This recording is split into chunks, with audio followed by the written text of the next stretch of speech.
It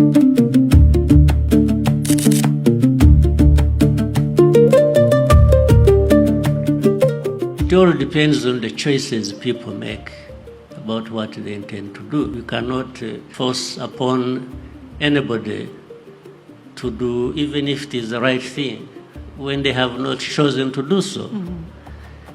But what we have always tried to do, whether in this area of sports or any other areas, we have made a choice. We want to make progress. And there are all these opportunities we can tap into, so we take our chance. Sometimes we take a risk, but in the end, when the benefits of the efforts have come out, first of all, we are happy, we benefited through what we have done and the risks we have taken. But that also proves that whoever could maybe do a similar thing would benefit